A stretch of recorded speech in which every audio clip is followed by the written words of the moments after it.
Kansas-Nebraska Act of 1854, an act to organize the territories of Nebraska and Kansas, be it enacted by the Senate and House of Representatives of the United States of America in Congress assembled, that all that part of the territory of the United States included within the following limits, except such portions thereof as are hereinafter expressly exempted from the operations of this act, to wit, beginning at a point in the Missouri River, where the 40th parallel of north latitude crosses the same, then west on said parallel to the east boundary of the territory of Utah, the summit of the Rocky Mountains,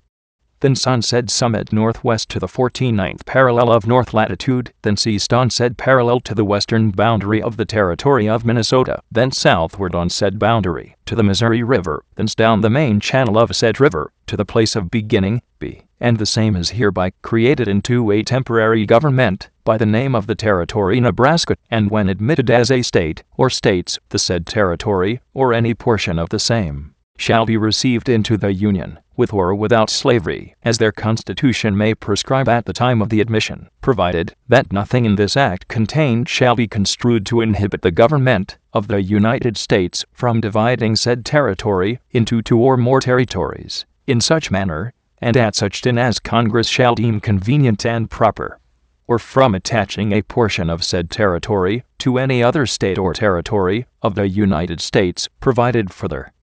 that nothing in this act contained shall construed to impair the rights of person or property now pertaining the Indians in said territory, so long as such rights shall remain unextinguished by treaty between the United States and such Indians, or include any territory which, by treaty with any Indian tribe, is not, without the consent of said tribe, to be included within the territorial line or jurisdiction of any state or territory, but all such territory shall accepted out of the boundaries and constitute no part of the territory of Nebraska, until said tribe shall signify their assent to the President of the United States to be included within the said territory of Nebraska,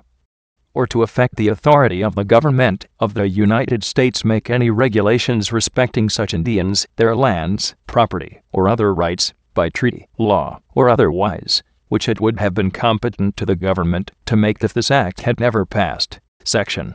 2. And be it further enacted, that the executive power and authority in and over said territory of Nebraska shall be vested in a governor, who shall hold his office for 4 years, and until his successor shall be appointed and qualified, unless sooner removed by the President of the United States. The governor shall reside within said territory, and shall be commander-in-chief of the militia thereof. He may grant pardons and respites for offenses against the laws of said territory, and reprieves for offenses against the laws of the United States, until the decision of the President can be made known thereon. He shall commission all officers, who shall be appointed to office, under the laws of the territory, and shall take care that the laws be faithfully executed. Section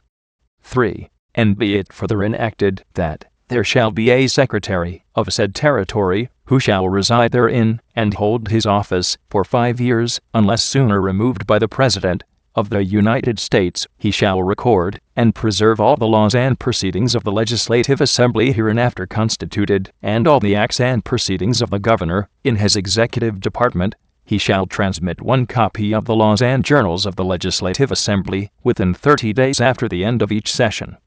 and 1 copy of the executive proceedings and official correspondence semi-annually on the first days of January and July in each year to the President of the United States, and 2 copies of the laws to the President of the Senate and to the Speaker of the House of Representatives, to be deposited in the libraries of Congress, and in or case of the death, removal, resignation, or absence of the governor from the territory, the Secretary shall be, and he is hereby authorized and required to execute and perform all the powers and duties of the governor during such vacancy or absence, or until another governor shall be duly appointed and qualified to fill such vacancy. Section 4. And be it further enacted, that the legislative power and authority of said territory shall be vested in the governor and a legislative assembly. The legislative assembly shall consist of a council and House of Representatives. The council shall consist of 13 members, having the qualifications of voters, as hereinafter prescribed, whose term of service shall continue 2 years.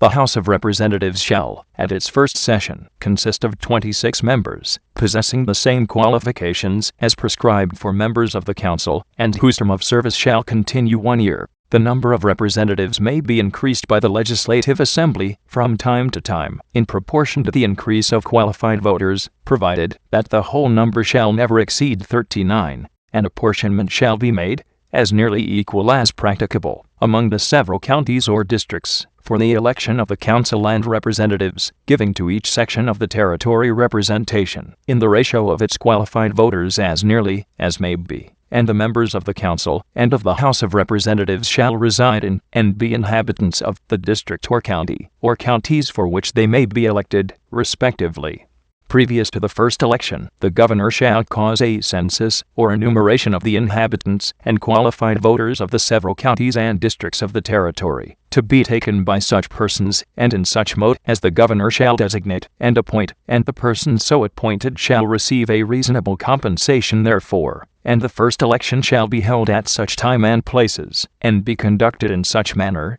both as to the persons who shall superintend such election, and the returns thereof, as the governor shall appoint and direct, and he shall at the same time declare the number of members of the council and House of Representatives, to which each of the counties or districts shall be entitled under this act. The persons having the highest number of legal votes in each of said council districts for members of the council shall be declared by the governor to be duly elected to the council, and the persons having the highest number of legal votes for the House of Representatives shall be declared by the governor to be duly elected members of said house, provided that in case two or more persons voted for shall have an equal number of votes,